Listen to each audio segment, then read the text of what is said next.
নবম ও দশম শ্রেণীর শিক্ষার্থী বন্ধুরা, তোমাদের সবাইকে অনেক অনেক প্রীতি ও শুভেচ্ছা জানিয়ে আজকের এই ক্লাসে তোমাদের স্বাগত জানাচ্ছি। বন্ধুরা, আজকের ক্লাস শুরু করার আগে তোমাদের একটি প্রশ্ন জিজ্ঞাসা করি। আচ্ছা, তোমরা বলতে পারো যে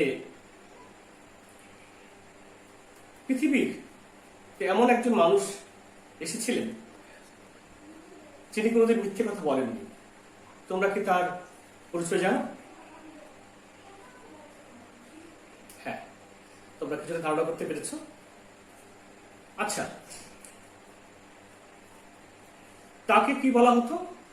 আল আমিন, তাই তো? তাহলে তোমরা নিশ্চয়ই বুঝতে পারছো যে আজকে আমরা কার সম্বন্ধে আলোচনা করব।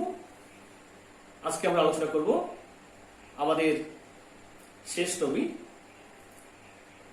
হযরত মুহাম্মদ মুস্তাফা সাল্লাল্লাহু আলাইহি সাল্লামের সম্বন্ধে একটি প্রবন্ধ, মানুষ মুহাম্মদ সাল্লাল্লাহু আলাইহি ওয়াসাল্লাম সম্বন্ধে। তোমরা স্ক্রিনে দেখতে পাচ্ছ আমাদের আজকের বিষয় মানুষ মুহাম্মদ সাল্লাল্লাহু আলাইহি ওয়াসাল্লাম, আর এটি লিখেছেন মোহাম্মদ ওয়াজিদ আলী। তোমরা স্ক্রিনে দেখে নাও লেখকের বানানটি মোহাম্মদ ওয়াজিদ আলী।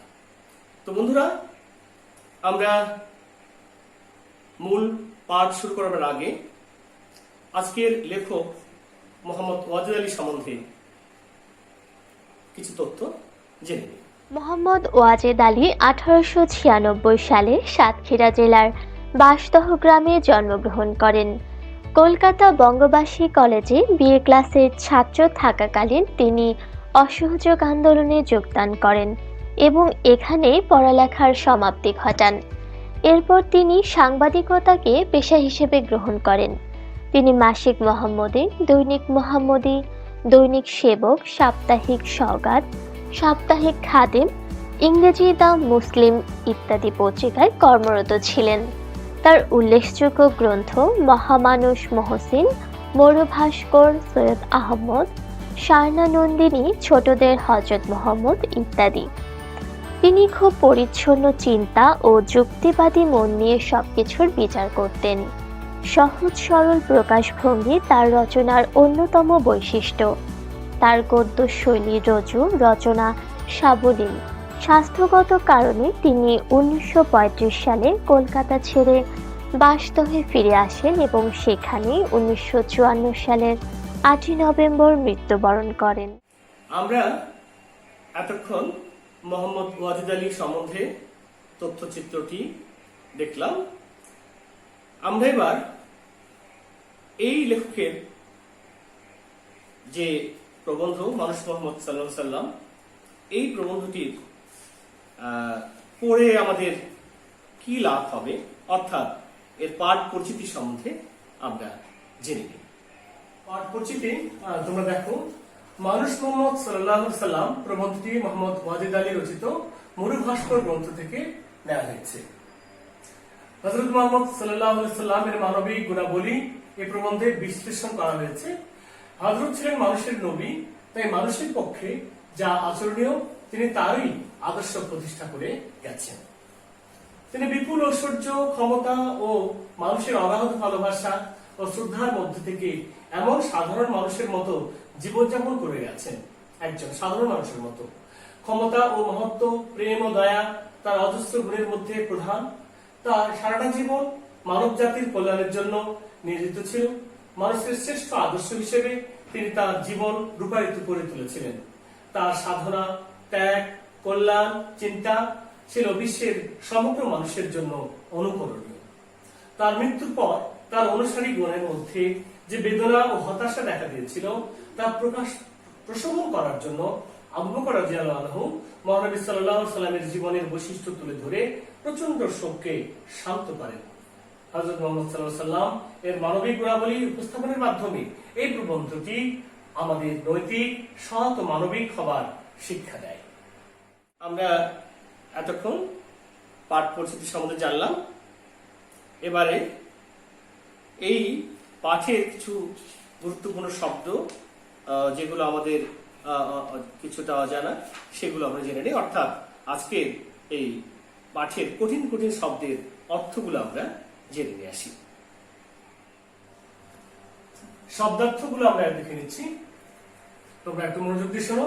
বীরবাহু মানে শক্তিধারী, স্থিতধী স্থির বুদ্ধি সম্পন্ন, ধী মানে বুদ্ধি, পরহিত গতি মানে পরের উপকারে নিয়োজিত, বয়ান মুখনিসৃত বাণী, গ্রীবা মানে ঘা, বৈরী মানে শত্রু, কৌতুলিক মূর্তি পুজো অর্থাৎ যারা মূর্তি পূজা করে, তিথিয়া মানে ভিজে, সমাচ্ছন্ন মানে অভিভূত, রুধিধা মানে রক্তাক্ত, রাহি মানে পথি, অনুরুদ্ধ মানে অনুরোধ করা হয়েছে এমন।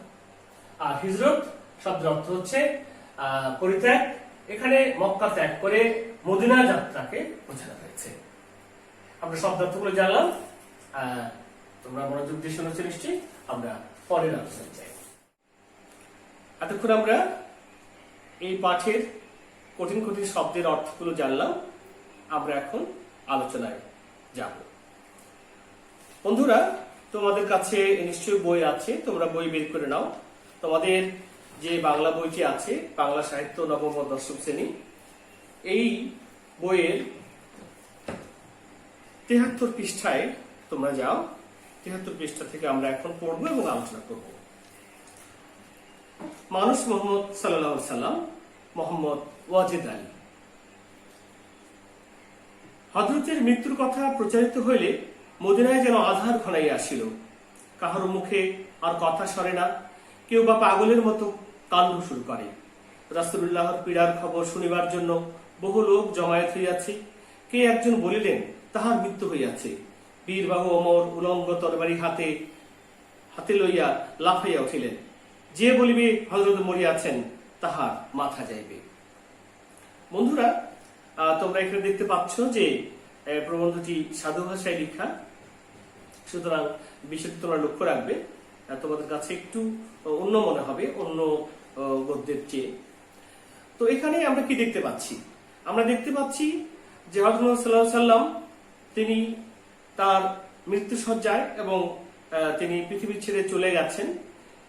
তো সব জায়গায় সকল মানুষের মধ্যে একটি বিরহ এবং বেদনা পরিলক্ষিত হচ্ছে। কেউ কেউ বলছে যে হযরত মুহাম্মদ সাল্লাল্লাহু আলাইহি সাল্লাম মৃত্যুবরণ করেছেন। এমন সময় হযরত ওমর, আমাদের বীরবাহু যাকে আমরা বলি, তিনি তরবারি হাতে লাফ দিয়ে উঠলেন এবং সবাইকে সাবধান করে বললেন যে যে বলিবে হযরত মরিয়াছেন, তাহার মাথা যাইবে। অর্থাৎ তিনি বোঝাতে চেয়েছেন যে, এবং লেখকও এই কথার মাধ্যমে বোঝাতে চেয়েছেন যে হযরত মুহাম্মদ সাল্লাল্লাহু আলাইহি সাল্লাম কখনো মৃত্যুবরণ করবেন না বা করেননি। তিনি যতদিন পৃথিবী থাকবে, যতদিন মানুষ থাকবে, ততদিন হযরত মুহাম্মদ মুস্তাফা সাল্লাল্লাহু আলাইহি সাল্লামের নাম স্মরণ করবে এবং তিনি তার সকল মানুষের হৃদয়ে থাকবেন। মুহাম্মদ আবু বকর শেষ পর্যন্ত হযরতের মৃত্যুসজ্জার পাশে ছিলেন। তিনি গম্ভীরভাবে জনতার মধ্যে দাঁড়াইলেন, বলিলেন, যাহারা হযরতের পূজা করিত তাহারা জানো তিনি মারা গিয়াছেন। আর যাহারা আল্লাহর উপাসক তাহাদের জানা উচিত আল্লাহ অমর অবিনশ্বর।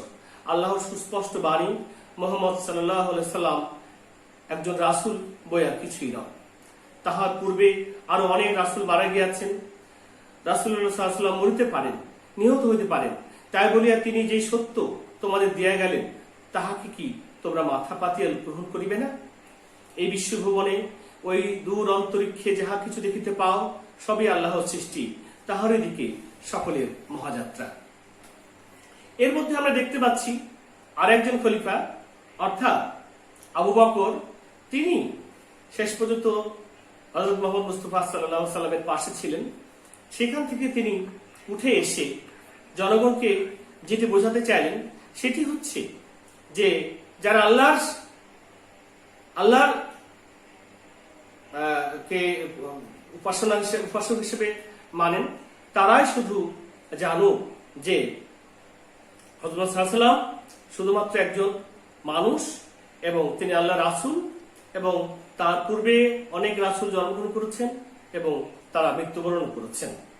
তাই তিনি যে সত্যটা আমাদের জন্য রেখে গেছেন সেটিকেই আমরা গ্রহণ করব কিনা, এবং বিশ্বভ্রমণে ওই দূর আকাশে যা কিছু আমরা দেখতে পাই সবই কিন্তু আল্লাহর সৃষ্টি এবং আমরা তার দিকেই যাত্রা করি।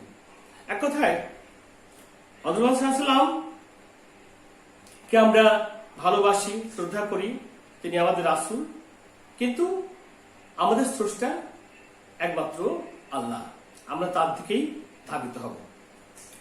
হযরত আবু বকরের গম্ভীর উক্তিতে সকলের চৈতন্য হইল। হযরত ওমরের শিথিল অঙ্গ মাটিতে লুটাইয়া পড়িল। তাহার স্মরণ হইল হযরতের বাণী, আমি তোমাদেরই মতো একজন মানুষ মাত্র। তাহার মনে পড়িল কুরআনের আয়াত, মুহাম্মদ, মৃত্যু তোমারও ভাগ্য, তাহাদেরও ভাগ্য। তাহার অন্তরে ধ্বনিয়া উঠিল মুসলিমের গভীর প্রত্যয়ের স্বীকারোক্তি, অমর সাক্ষ্য, মুহাম্মদ সাল্লাল্লাহু আলাইহি সাল্লাম আল্লাহর দাস ও রাসূল। এক কথা এখানে একটি কোরআনের আয়াত এর বাংলানুবাদ দেওয়া আছে যে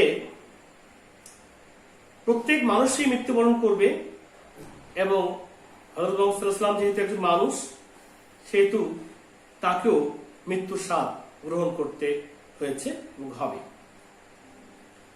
শোকের প্রথম প্রচন্ড আঘাতে আত্মবিস্মৃতির পূর্ণ সম্ভাবনার মধ্যে দাঁড়াইয়া স্থিতধী হযরত আবু বকর রাদিয়াল্লাহু আনহু রাসূলের প্রতি শ্রদ্ধা নিবেদনের সীমারেখা সৃষ্টি করিয়া তুলিলেন। তিনি রাসূল, কিন্তু তিনি মানুষ, আমাদেরই মতো দুঃখ বেদনা, জীবন মৃত্যুর অধীন রক্ত মাংসে গঠিত মানুষ। এই কথায় বৃদ্ধ হযরত আবু বকর সিদ্দিক রাদিয়াল্লাহু আনহু মূর্ছিত মুসলিমদেরকে বুঝাইয়া দিলেন। এক কথায় হযরত সাল্লাল্লাহু আলাইহি আমাদের রাসূল, তিনি আমাদেরকে পথ প্রদর্শন করে গেছেন, তিনি আমাদেরকে সত্য পথে সন্ধান দিয়ে গেছেন। তিনি রাসূল, কিন্তু তিনি মানুষ, আমাদের মতোই রক্ত মাংসে গড়া মানুষ। আমরা তার পথ অনুসরণ করব, তাকে ভালোবাসবো, কিন্তু আমরা তার পূজা করব না। তিনি মানুষের মন আকর্ষণ করিয়াছিলেন মুখ্যত তাহার মানবীয় গুণাবলী দ্বারা। মক্কার শ্রেষ্ঠ বংশে তিনি জন্মিয়াছিলেন, কিন্তু বংশ গৌরব হযরতের সচেতন চিত্তে মুহূর্তের মধ্যেও স্থান লাভ করে নাই। আমরা সাধারণত একটু ভালো বংশে জন্মগ্রহণ করলে অনেকেই কিছুটা গর্ব করি, অহংকার করি, কিন্তু ওই সময় হযরত মুহাম্মদ সাল্লাল্লাহু আলাইহি ওয়াসাল্লাম যে বংশে, বিখ্যাত কুরাইশ বংশে জন্মগ্রহণ করেছিলেন, তারপরেও তার মনের মধ্যে এতটুকু অহংকার বা গর্ব আমরা দেখতে পাইনি। জনম দুঃখী হইয়া তিনি সংসারে আসিয়াছিলেন। এই দুঃখের বেদনা তাহার দেহ সৌন্দর্য ও চরিত্র মাধুরীর সহিত মিলিয়া তাহাকে নরনারীর একান্ত প্রিয় করিয়া তুলিয়াছিল। আবাল্য তিনি ছিলেন আল আমিন, বিশ্বস্ত, প্রিয়ভাষী, সত্যবাদী। তাহার অসাধারণ যোগ্যতা, বুদ্ধি, বিচার শক্তি, বলিষ্ঠ দেহ দেখিয়া মানুষ অবাক হইয়া যাইত। এই সকল গুণ বিবি খাদিজাকে আকর্ষণ করেছিলেন। এক কথায় তার যে গুণাবলী, তার বাহ্যিক সৌন্দর্য যেমন সুন্দর ছিল, এবং তার অন্তর এবং তার চরিত্র, তার ব্যবহার, তার মিষ্ট ভাষা, সবকিছুই একজন মানুষকে আকৃষ্ট করে। যেমন করে আকৃষ্ট হয়েছিলেন আমাদের প্রিয় নবী হযরত মুহাম্মদ সাল্লাল্লাহু আলাইহি ওয়াসাল্লামের প্রথম পত্নী বিবি খাদিজা। বিবি খাদিজার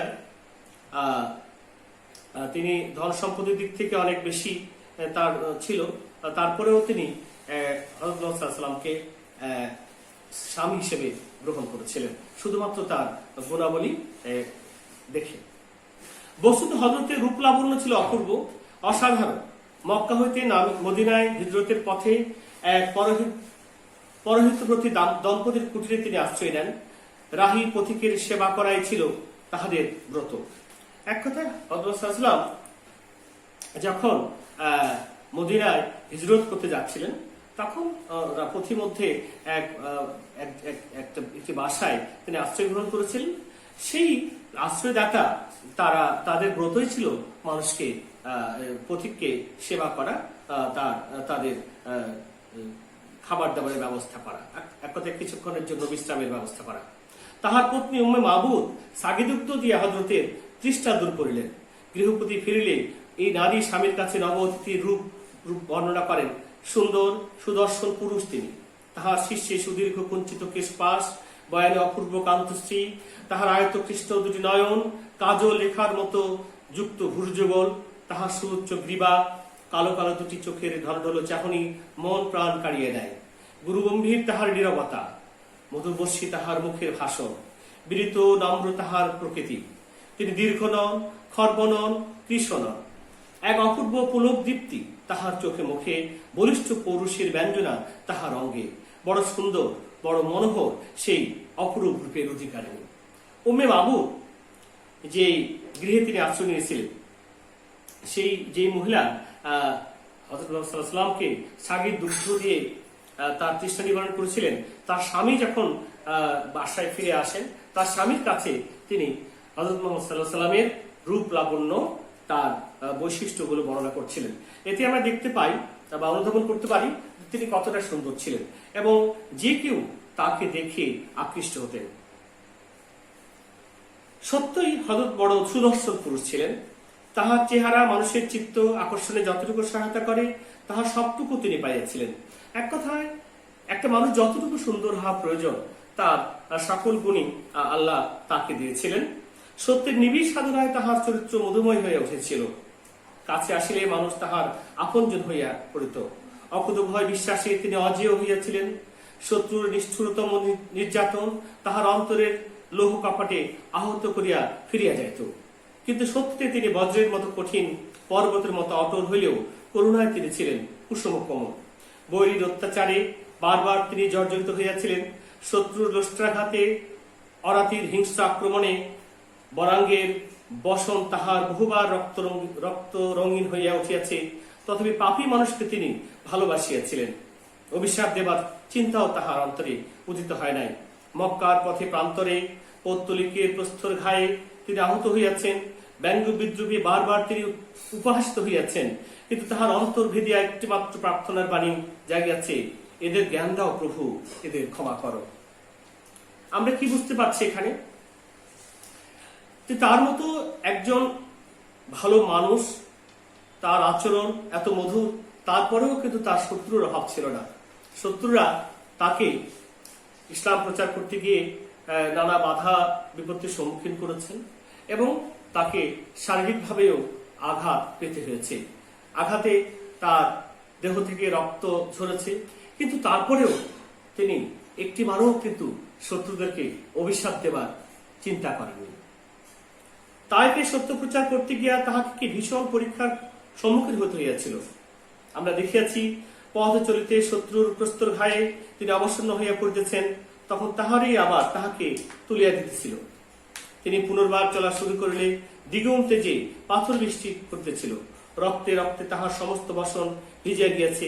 দেহ নিশ্চিত রুধির ধারা পাদুকায় প্রবেশ করিয়া জমিয়া শক্ত হইয়াছে। অর্থাৎ রক্ত পড়তে পড়তে তার জুতো ভিজে গেছে এবং জুতোতে গিয়ে সেগুলো আবার শক্ত হয়ে গেছে। তারপরেও কিন্তু তিনি শত্রুকে সেভাবে আক্রমণ করার চেষ্টা করেননি, বরং তাদের জন্য আল্লাহর কাছে তিনি ক্ষমা চেয়েছেন এবং তারা যাতে সঠিক পথে আসে, তাদেরকে যেন হেদায়েত দেওয়া হয়, আল্লাহর কাছে তিনি সেই প্রার্থনাই করেছেন। আমরা কিছুটা অংশ একটু এগিয়ে যাই। মক্কাবাসীরা হযরতের নবীত্ব লাভের শুরু হইতেই তাহার প্রতি কি নির্মম অমানবিক অত্যাচার চালাইয়াছিল আমরা দেখিয়াছি। এক কথায় বারবার যেটা আমরা বুঝতে পারছি যে ইসলাম প্রচার করতে গিয়ে তাকে অনেকবার নির্যাতনের শিকার হতে হয়েছিল। আমরা আরেকটি অংশে যাই। শুধু প্রেম করুণায় নয়, মানুষ হিসেবে আপনার তুচ্ছতাবোধ, আপনার ক্ষুদ্রতার অনুভূতি তাহার মহিমা গৌরবকে মুহূর্তের জন্য ছাপাইয়া উঠতে পারে নাই। মক্কা বিজয়ের পর হযরত সাফা পর্বতের পাশে বসিয়া সত্যানিশে মানুষকে দীক্ষা দান করিতেছেন। এমন সময় একটি লোক তাহার কাছে আসিয়া ভয়ে কাঁপিতে লাগিল। হযরত স্মিত মুখে তাহাকে বলিলেন, কেন তুমি ভয় পাইয়াছ? ভয়ের কিছু এখানে নাই। আমি রাজা নই, সম্রাট নই, মানুষের প্রভু নই। আমি এমন এক নারীর সন্তান, সাধারণ শুষ্ক মাংসই ছিল যাহার নৃত্যকার আহার্য। অর্থাৎ একজন শত্রু যখন নবীর সামনে এসেছিলেন, সম্ভবত তিনি ভয়ে কাঁপছিলেন, এই কারণে যে হয়তো এবার তাকে প্রাণ দিতে হবে। কিন্তু নবী তাকে অভয় দিয়েছিলেন, তুমি কেন ভয় পাচ্ছ? মহামহিমার মাঝখানে আপনার সামান্যতম এই অনুভূতি হযরতের চরিত্রকে শেষ পর্যন্ত সুন্দর ও স্বচ্ছ রাখিয়েছিল। মানুষ ত্রুটির অধীন, হযরত মানুষ, সুতরাং তাহার ত্রুটি হইতে পারে, এই যুক্তির বলে নয়, বরং তাহার অনাবিল চরিত্রের স্বচ্ছ সহজ প্রকাশ মর্যাদাহানির আশঙ্কা তুচ্ছ করিয়া লোক চক্ষে সম্ভাবিত হেয়তার ভয় অবহেলায় দূর করিয়া তিনি অকুত ভয়ে আত্মদোষ উদ্ঘাটন করিয়াছেন। এক কথায় তিনি নিজের ভুল নিজেই খোঁজার চেষ্টা করেছেন। একদিন তিনি মক্কার সম্ভ্রান্ত লোকের কাছে সত্য প্রচারে বতী মজলিসের এক প্রান্তে বসিয়া একটি অন্ধ, সম্ভবত সে হযরতের দু একটি কথা শুনিতে পায় নাই, বক্তৃতার মাঝখানে একটি প্রশ্ন করিয়া সে হযরতকে থামাইল। বাধা পাইয়া হযরতের মুখ ঈষৎ বিরক্তির আভাস ফুটিয়া উঠিল, তাহার ললাট সামান্য কুঞ্চিত হইল। এই যে তিনি যে মানুষ, তার ভিতরে যে বিরক্তি ভাব প্রকাশ ঘটতে পারে, এটি এই ঘটনার মাধ্যমেই আমরা সেটা প্রমাণ পেয়েছি। আমরা সাধারণত ক্লাসে যখন তোমরা মাঝে মাঝে কথা বলো, তখন আমরা যেমন বিরক্ত হই, আমরা তো একটু বেশি বিরক্ত হই, কিন্তু রাসূলুল্লাহ সাল্লাল্লাহু আলাইহি ওয়াসাল্লাম তিনিও তো মানুষ, তার আর কোনো দোষ আমরা খুঁজে পাই না। একটি জায়গায় আমরা দেখতে পাই যে তিনি একটু বিরক্ত হয়েছিলেন তার কথায়, এক কথায় কথার মাঝে কথা বলার কারণে। ব্যাপারটি এমন কিছুই গুরুতর নয়, বক্তৃতায় বাধা হইলে বিরক্ত অতি স্বাভাবিক। আবার দুঃখী দুর্বল লোকদের হযরত বড় আদর করতেন, কারো এই অজ্ঞাত নয়। সুতরাং তিনি অন্ধকে ঘৃণা করিয়াছেন, কাঙ্গাল বলিয়া তাহাকে হেলা করিয়াছেন, এই কথা কাহারও মনে আসে নাই। কিন্তু তাহার এই তুচ্ছতম ত্রুটির প্রতি ইঙ্গিত আসিল কোরআনের একটি বাণীতে। তিনি বিনা দ্বিধায় বিনা সংকোচে তাহা সকলের কাছে প্রচার করিলেন। দেখো, এবং এই যে সামান্য তিনি বিরক্ত হয়েছিলেন, এই প্রসঙ্গে একটি কোরআনের আয়াতও নাযিল হয়ে গেল, এবং সেই আয়াতটি তিনি সবাইকে, যে প্রসঙ্গে নাযিল হয়েছিল, সবাইকে তিনি জানিয়ে দিলেন। আমরা হলে কিন্তু সাধারণ মানুষ, নিজের দোষটুকু আমরা সবসময় লুকোবার চেষ্টা করি এবং নিজের দোষকে আমরা স্বীকার করতেই চাই না। কিন্তু আমরা যদি মহানবী সাল্লাল্লাহু আলাইহি ওয়াসাল্লামের এই জীবনী থেকে, তার জীবন থেকে যদি আমরা শিক্ষা গ্রহণ করি, তাহলে আমরা হয়তো এই পৃথিবীতে অনেক সুন্দরভাবে সবাই মিলেমিশে জীবনযাপন করতে পারবো। পৃথিবীতে শত্রুরাও তখন মিত্রতে পরিণত হবে। কিন্তু দুঃখের বিষয়, আমরা প্রকৃতপক্ষে আজ মহানবীর আদর্শ থেকে বিচ্যুত হওয়ার কারণে, আমাদের নানা মতভেদের কারণে আজ আমরা পদে পদে লাঞ্ছিত হচ্ছি এবং আমরা সঠিক পথ থেকে ধীরে ধীরে অন্য পথে চলে যাচ্ছি। আমরা আশা করব এই পাঠের মাধ্যমে তোমরা মহানবী সাল্লাল্লাহু আলাইহি ওয়াসাল্লামের আদর্শ আরো ভালো করে তার সম্বন্ধে জানবে এবং তার জীবনী থেকে যে গুণগুলো আমাদের নেওয়া দরকার, তার সেগুলো আমরা গ্রহণ করব। আমাদের চলার পথে, আমাদের ভবিষ্যৎ জীবনে, ইহকালে এবং পরকালে আমরা যদি তাকে সঠিকভাবে অনুসরণ করতে পারি, আমাদের মঙ্গল হবে, এটি আমরা বলতে পারি। আমরা শেষ করব শেষের দিকে, যে স্বামীর মহাপ্রয়াণে বিয়োগ বিধরা আয়েশার বক্ষ ভেদিয়া শোকের মাতম উঠিল। মানুষের মঙ্গল সাধনায় যিনি অতন্ত্র রজনী যাপন করিলেন, সেই সত্যাশ্রয়ী আজ চলিয়া গেলেন।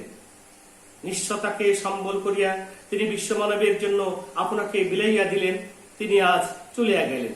সাধনার পথে শত্রুর আঘাতকে যিনি অম্লান বদনে সহিলেন, হায় সেই দয়ার নবী মানুষের মঙ্গল করিয়া আনিবার অপরাধী প্রস্তর ঘায়ে যাহার দাঁত ভাঙিয়াছিল, প্রশস্ত লালার রুধিরাক্ত হইয়াছিল, আর সেই আহত জর্জরিত মুমূর্ষ দশাতেও তিনি শত্রুকে প্রেমভারে আশীর্বাদ করিয়াছেন। তিনি আজ জীবন নদীর ওপারে চলিয়া গেলেন। দুই বেলা পূর্ণদর আহারও যাহার ভাগ্যে জোটে নাই, ত্যাগ ও তিতিক্ষার মুক্ত প্রকাশ মহানবী সাল্লাল্লাহু আলাইহি ওয়াসাল্লাম আজ চলিয়া গেলেন। বিবি আয়েশার মর্মছেড়া এই বিলাপ সমস্ত মানুষের সমগ্র বিশ্বে, শুধু সত্য সাধনায় নয়, শুধু ঊর্ধ্ব লোকচারী মহাব্রতীর তথ্যানুসন্ধানে নয়, মানুষের সঙ্গে মানুষের ব্যবহারে হযরত মুস্তাফা ইতিহাসের একটি অত্যন্ত অসাধারণ চরিত্র। ত্যাগ, প্রেম, সাধুতা, সৌজন্য, ক্ষমা, তিতিক্ষা, সাহস, শৌর্য, অনুগ্রহ, আত্মবিশ্বাস, তীক্ষ্ণ দৃষ্টি, ও সমদর্শন, চরিত্র সৌন্দর্যের এতগুলি দিকের সমাহার ধুলোমাটির পৃথিবীতে বড় সুলভ নয়। তাই মানুষের একজন হইয়াও তিনি দুর্লভ, আমাদের অতি আপনজন হইয়াও তিনি অনুকরণীয়, বরণীয়। শিক্ষার্থী বন্ধুরা, আমরা এতক্ষণ মোহাম্মদ ওয়াজিদ আলী রচিত মানুষ মোহাম্মদ সাল্লাল্লাহু আলাইহি সাল্লাম এর প্রবন্ধটি আলোচনা করার চেষ্টা করলাম। অনেক বড় প্রবন্ধ, সুতরাং অল্প সময়ের মধ্যে প্রবন্ধটি বিস্তারিত হয়তো আলোচনা করা সম্ভব নয়। আমরা পরবর্তী ক্লাসে হয়তো আলোচনা করার সুযোগ পাবো। তোমরা বাসায় যদি এই প্রবন্ধটি কয়েকবার পড়ো তাহলে নিশ্চয়ই তোমরা আরো ভালো ভাবে বুঝতে পারবে। তোমাদের সবার প্রতি সবাইকে ধন্যবাদ জানিয়ে সবার সুস্বাস্থ্য কামনা করে এবং সবাই আমরা আমাদের প্রিয় নবী হযরত মুহাম্মদ সাল্লাল্লাহু আলাইহি সাল্লামের জীবনের আদর্শ অনুসরণ করব এবং আমাদের পরবর্তী জীবনে আমরা সফলকাম হব। সবার প্রতি এই শুভকামনা জানিয়ে আজকের মতো এখানে শেষ করছি। আল্লাহ হাফেজ।